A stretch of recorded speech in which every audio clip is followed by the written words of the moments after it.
Oi, gente. E aí, tudo bem com vocês? Espero que sim. Prontos para a nossa nova aventura? Homo Deus, uma breve história do amanhã?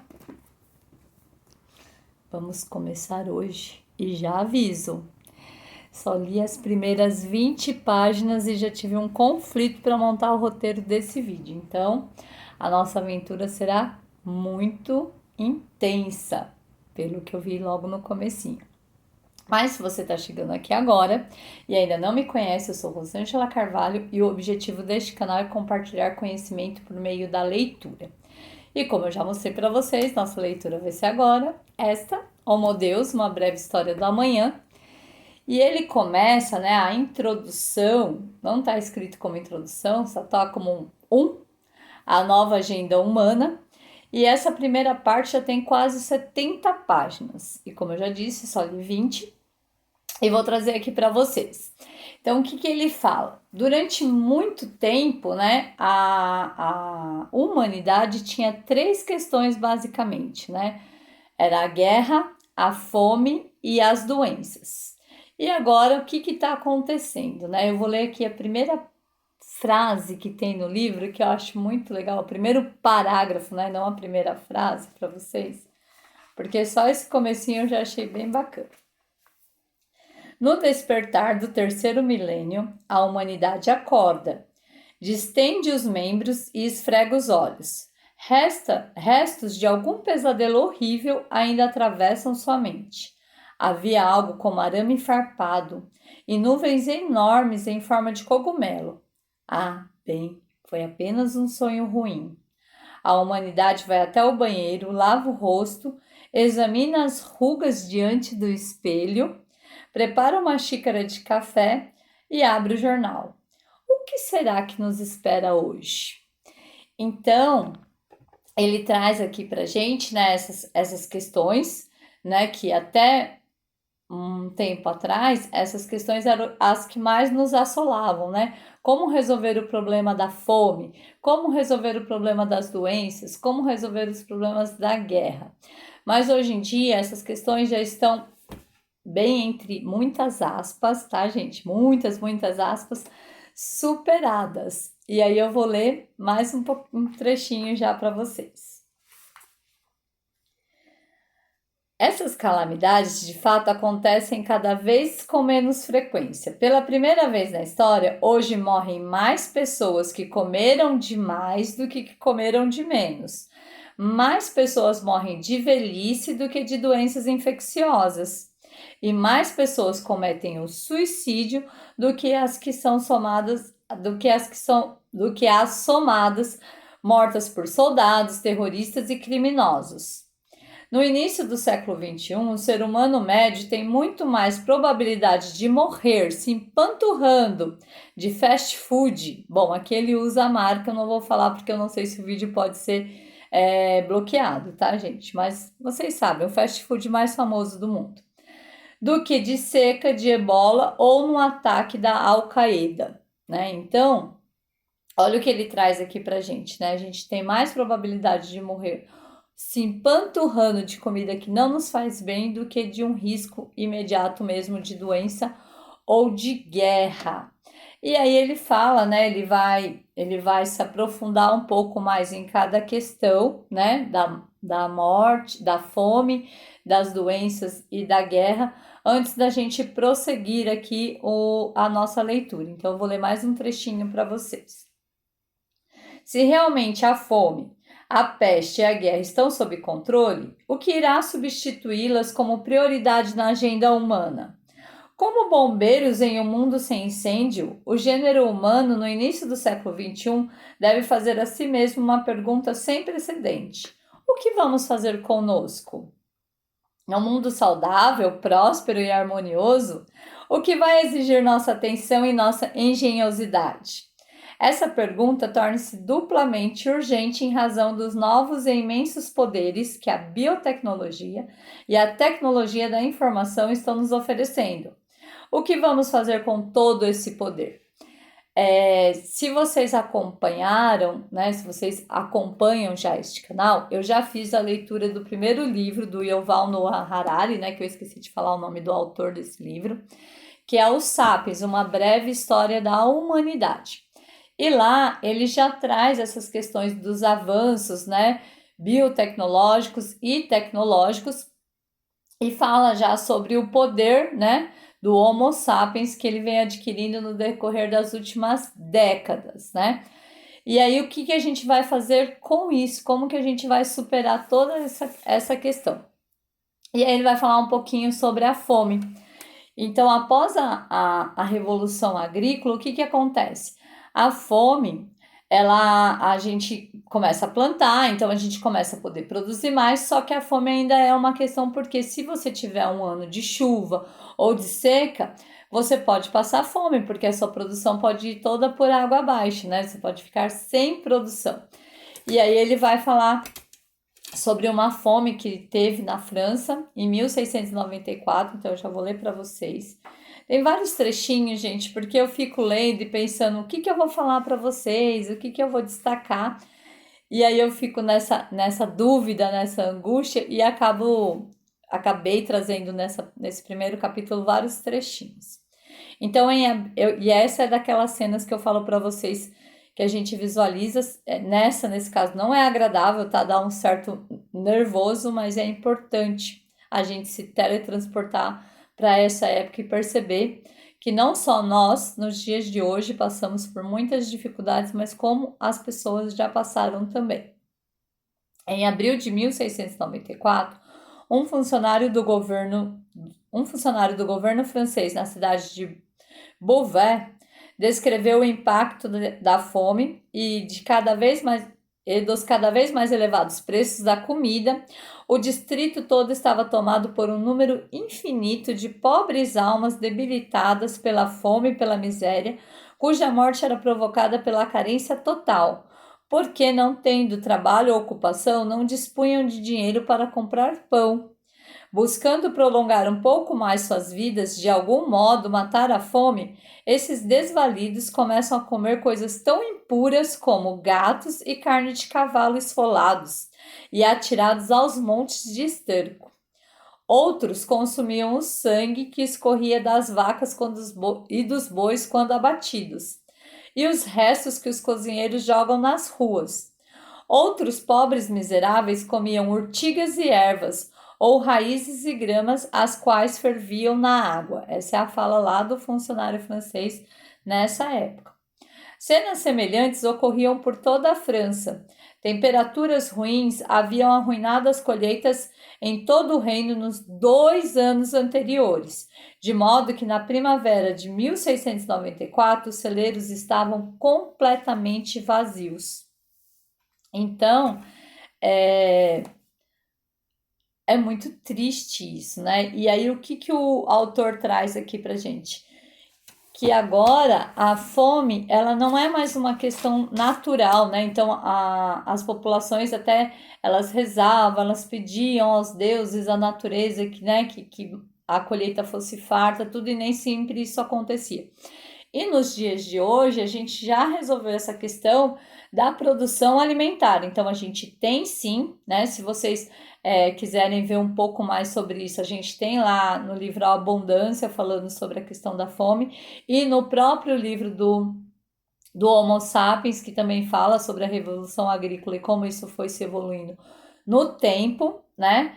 E aí você vai entender que hoje em dia a gente não tem mais um problema de fome. A gente tem sim fome por políticas humanas, tá? Por falta de humanidade e não por falta de alimento ou por questões naturais. Então eu vou ler aqui mais um trechinho para vocês. Na verdade, na maioria dos países, o hábito de comer demais tornou-se um problema muito pior do que a fome. Conta-se que no século XVIII, Maria Antonieta aconselhou as massas famintas que, se ficassem sem pão, que comessem brioches. Os pobres hoje estão seguindo literalmente esse conselho. Enquanto os moradores ricos de Beverly Hills, nos Estados Unidos, comem saladas de alface e tofu no vapor com quinoa, nos cortiços e guetos os pobres se empanturram de bolinhos recheados, salgadinhos artificiais, hambúrgueres e pizzas. Em 2014, mais de 2,1 bilhões de pessoas apresentavam excesso de peso em comparação com 850 milhões que sofriam de subnutrição. Prevê que a metade da humanidade estará com excesso de peso em 2030. Em 2010, a fome e a subnutrição combinadas mataram cerca de 1 milhão de pessoas, enquanto a obesidade matou 3 milhões. Então, existe sim ainda a fome, mas o que o autor nos traz aqui é que hoje em dia o excesso de alimentação está causando mais mortes do que a falta dela. Deixa eu só situar no tempo, esse livro ele foi escrito ali entre 2015 e 2016 ele é lançado, então ele traz a história até ali, até onde ele viu. E aí ele fala também, né, aqui ele está falando sobre a fome, então a gente já encerra essa parte. Agora ele vai falar sobre as armadas invisíveis, que são o quê? Os vírus. E até o século XVIII eles não sabiam que eram vírus e bactérias, né? Depois que eles foram identificados e começou-se a ter os avanços na medicina, mas até então as populações elas eram dizimadas, elas desapareciam e ninguém sabia o porquê, né? Então o primeiro relato, né, de uma doença grave foi a peste negra, que dizimou grande parte da população lá na época.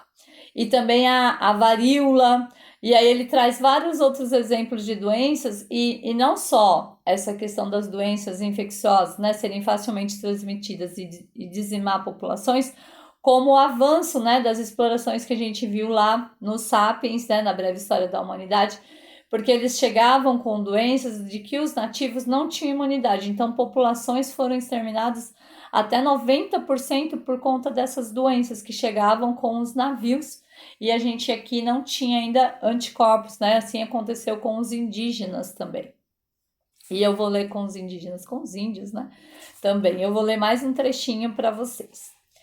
As epidemias continuaram a matar dezenas de milhões de pessoas em pleno século XX. Em janeiro de 1918, soldados nas trincheiras do norte da França começaram a morrer aos milhares de um tipo especialmente virulento de gripe denominado gripe espanhola. Em poucos meses, cerca de 500 milhão de pessoas, 1/3 da população global, foi infectado com o vírus. Na Índia, ele dizimou 5% da população, ou seja, 15 milhões de pessoas. Na ilha do Tahiti, 14% dos habitantes morreram. Em Samoa, 20%. Nas minas de cobre do Congo, 1 em cada 5 trabalhadores pereceu. No total, a pandemia matou entre 50 milhões e 100 milhões de pessoas em menos de um ano. A Primeira Guerra Mundial matou 40 milhões de pessoas entre 1914 e 1918. Então, aqui ele traz também, né, a incidência de mortes, né, e faz essa comparação, né, que em menos de um ano a gripe espanhola matou mais pessoas do que a guerra em 4 anos e ainda não havia solução. E hoje, né, a gente ainda está aí, algumas pessoas querem dizer que nós já saímos da pandemia, mas não, né, lembrando que eu estou gravando esse vídeo em março de 2022, vai ter a data, né, da gravação do vídeo quando eu subir o vídeo para a plataforma do YouTube, e a gente ainda está em plena pandemia lá do Covid 2019, nós já estamos em março de 2022. E o autor, ele fala já, aqui nesse livro, ele fala sobre o SARS, vou ler um trechinho aqui para vocês, e vocês vão ver que o SARS, né, que é o vírus, né, da Covid, ele já é detectado lá em 2002, 2003. Então, eu vou ler um trechinho para vocês, que ele fala aqui já sobre os avanços da medicina e a descoberta dos antibióticos e a diferença que isso fez lá no começo do século XX e como que a gente vem descobrindo cada vez mais coisas. No entanto, No entanto, tanto a incidência como o impacto das epidemias decresceram dramaticamente nas últimas décadas. Particularmente, a mortalidade infantil global é a mais baixa de todos os tempos. Menos de 5% das crianças morrem antes de chegar à idade adulta. No mundo desenvolvido, a taxa é de menos de 1%. Esse milagre se deve às conquistas sem precedentes da medicina no século XX, que nos promoveu de vacinas e antibióticos, com higiene e infraestrutura médica muito melhores. Então, não só a descoberta dos antibióticos e das vacinas nos trouxe mais saúde, como a questão da higiene e da infraestrutura. Eu não sei se vocês lembram, mas se eu não me engano, acho que é no livro do Poder do Hábito que eles falam da descoberta de que lavar as mãos já reduzia a incidência de morte lá das mulheres pós-parto, né? Porque os médicos chegavam e colocavam as mãos nela sujas de outros atendimentos e causavam a morte da mulher no pós-parto. Então, não só, né, as várias descobertas, mas a questão também da higienização. Aí continuo. De tempos em tempos, ficamos alarmados com a irrupção de uma nova praga potencial, a Síndrome Respiratória Grave, a sigla inglesa o SARS, em 2002-2003. E a SARS, por exemplo, suscitou de início temores de uma nova peste negra, mas provocou a morte de menos de 1.000 pessoas no mundo inteiro. Sim, gente, isso lá em 2002, 2003. Mas em 2019, ela provocou muito mais mortes, né? 2019 não, 2020, 2021, né? A SARS voltou. E aí, quando alguém fala, mas descobriram a vacina muito rápido. Sim, porque já existia estudos sobre esse vírus desde 2002, 2003. Então, a ciência já tinha conhecimento acumulado sobre ele. E aí, quando chegou, já existia, né, algumas, podemos dizer, não sei se eu posso usar esse termo, mas umas pré-vacinas, né? Já tinha como se meios para se fazer a vacina. Então, a vacina ela veio muito rápido por isso. E aí, continuo, né, falando sobre. Então, assim, eu leio mais um trecho para vocês. Assim, na luta contra as calamidades naturais, como a AIDS, o ebola, a balança pende em favor da humanidade. Mas, e quanto aos perigos inerentes à natureza humana? A biotecnologia nos capacita a derrotar bactérias e vírus, porém, simultaneamente faz com que os próprios seres humanos se tornem uma ameaça sem precedentes. As mesmas ferramentas que capacitam médicos a identificar e curar rapidamente doenças novas pode também capacitar exércitos e terroristas a arquitetar doenças ainda mais terríveis e patógenos apocalípticos. Portanto, as grandes epidemias vão continuar a pôr a humanidade em perigo no futuro. E se somente se a própria humanidade as criar a serviço de alguma ideologia brutal. A era na qual a humanidade se via impotente diante das epidemias naturais provavelmente chegou ao fim, mas ainda poderemos ter saudade delas. Então, aqui nesse trecho, o autor ele faz um alerta, né? Então, a gente avançou sim, né, nas tecnologias, nas descobertas, mas nós mesmos, né, como ele diz, a natureza humana pode causar essas doenças, né, em busca de defender uma ideologia. Então, a gente tem esse risco sim. Então, é por isso que eu trago aqui essas leituras, compartilho com vocês este conhecimento, para a gente ter, né, ou despertar a nossa consciência para isso. Aonde nós vamos parar enquanto seres humanos? Será que nós vamos usar aquilo que nos beneficia contra nós mesmos, né? Então agora ele vai para a terceira questão, né? A questão da guerra, né? Quebrando a lei da selva, ele traz aqui, porque a gente tem. Então a gente hoje em dia não tem mais problema com a fome, teoricamente, tá, gente? Isso é superado. A questão das doenças também já é uma questão teoricamente superada, porque a gente já tem tecnologia para resolver essas questões. E aí ele vai falar sobre a lei da selva. Então, a lei da selva, o que acontecia?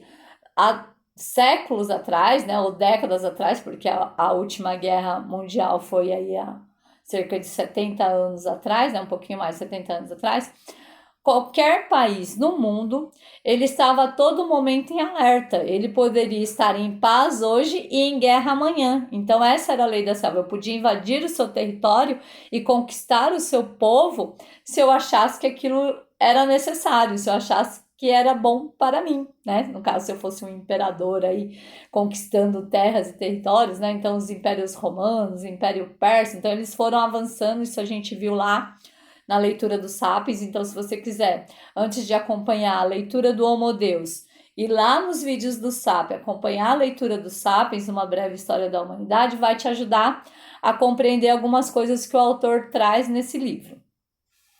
E aí eu vou ler um trechinho aqui para vocês, ele falando, e ele fala já lá no Sapiens, e a gente vê um pouco isso também em Abundância, que hoje em dia as guerras não são mais tão vantajosas como elas eram antigamente. Então vou ler aqui um parágrafo para vocês. Mais importante ainda é perceber que para um segmento cada vez maior da humanidade, a guerra se tornou inconcebível. Pela primeira vez na história, quando governos, corporações e indivíduos privados avaliam o futuro imediato, muitos não pensam na guerra como um acontecimento provável. As armas nucleares tornaram uma guerra entre superpotências um ato louco de suicídio coletivo. E com isso forçaram as nações mais poderosas da Terra a encontrar meios alternativos e pacíficos de resolver os conflitos. Bom, gente, preciso fazer aqui um parênteses, né? Que esqueceram de avisar o Putin lá na Rússia sobre isso, né, gente? Porque hoje, esse livro, 2015, 2016, ele foi escrito, mas hoje a gente vive, né, a guerra lá da Rússia com a Ucrânia por disputa de poder. Não vou entrar, não vou me aprofundar no assunto, pois eu não tenho conhecimento mas é muito triste, né? A gente não pode deixar de falar que é muito triste isso, né? Aí, continuando aqui o parágrafo. Simultaneamente, a economia global abandonou as bases materiais para se assentar no conhecimento. Antes, as principais fontes de riqueza eram os recursos materiais, como minas de ouro, campos de trigo e poços de petróleo. Hoje, a principal fonte de riqueza é o conhecimento. Então, a gente já viu isso, né, nos vídeos, como eu já falei.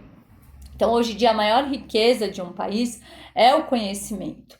Mas, no caso lá, um pouquinho que eu vi, a questão lá da Rússia e da Ucrânia, é uma questão de posicionamento estratégico, né, de proteção de território. Então, a Ucrânia, ela faz uma fronteira lá importante com a Rússia, e a Rússia quer proteger o território, e por isso que ela foi invadindo lá para achar, ela crê, né, ele crê que faz parte da Rússia a Ucrânia. Então, não vou me aprofundar, mas foi mais ou menos o que eu entendi. É o posicionamento da Ucrânia que é estratégico para a Rússia e por isso ela quer continuar lá. Mas o importante aqui para nós, né? Infelizmente a gente está, né? Como ele fala que são problemas superados, e aí eu digo que teoricamente superados, porque a gente aqui em 2022, no nosso mundo atual, na nossa realidade presente, a gente vive a fome, né? A gente vive a Covid, que é a pandemia, então a gente vive a questão da doença e a gente vive a questão da guerra. Então a gente está vivendo neste momento atual essas três questões e não por falta de tecnologia ou por falta de conhecimento mas por questões de políticas humanas, por questão do ego humano e não por questão de não ter como resolver, né? A gente tem como resolver essas questões, mas às vezes o ego humano se infla de tal forma, né? Se inflama também pode ser, né? Porque eu taco fogo em tudo quando eu acho que eu tenho poder para isso. Então ele se infla de tal forma que ele quer passar por cima, né? Até de outros seres humanos. Então o nosso maior risco não é, né, não é a questão das tecnologias, e sim o uso que nós vamos fazer delas, né? E aí ele fala também da questão cibernética, e a gente sabe que lá tá tendo, né, a Rússia tá sofrendo sanções de perda, né, de acesso à internet, e já tá tendo problemas. E aí eu caminho para o fim dessa primeira parte, lembrando que esse capítulo vai ser dividido aí em 3 ou 4 partes, eu vou lendo e vou trazendo para vocês. Então eu vou ler os 2 últimos trechos do vídeo de hoje, não do capítulo, do vídeo de hoje. Ao reconhecer nossas conquistas no passado, estamos enviando uma mensagem de esperança e responsabilidade, que nos incentiva a mobilizar esforços ainda maiores no futuro. Tendo em vista nossas realizações no século XX, se o sofrimento com a fome, as pestes e a guerra perdurar, não será possível atribuir nenhuma culpa à natureza ou a Deus. Somos dotados de capacidade de fazer as coisas melhorarem e de reduzir ainda mais a incidência do sofrimento. Então, isso que eu acabei de dizer é o que ele traz aqui nesse parágrafo. Então, nós, seres humanos, somos capazes de melhorar a nossa condição. E aí eu concluo. O sucesso alimenta a ambição e nossas conquistas recentes estão impelindo o gênero humano a estabelecer objetivos ainda mais ousados. Depois de assegurar níveis sem precedentes de prosperidade, saúde e harmonia, e considerando tanto nossa história pregressa como nossos valores atuais, as próximas metas da humanidade serão provavelmente a imortalidade, a felicidade e a divindade. Reduzindo a mortalidade por inanição, a doença e a violência, objetivaremos agora superar a velhice e mesmo a morte. Salvamos pessoas da miséria abjeta e temos agora de fazê-las positivamente felizes. Tendo elevado a humanidade acima do nível bestial da luta pela sobrevivência, nosso propósito será fazer dos humanos deuses e transformar o Homo sapiens em Homo Deus? Então, esse é o nosso primeiro trecho, e aí ele já traz essa questão. Deixaremos de ser Homo sapiens para nos tornarmos Homo Deus? Continuamos na próxima semana. Beijo e até lá!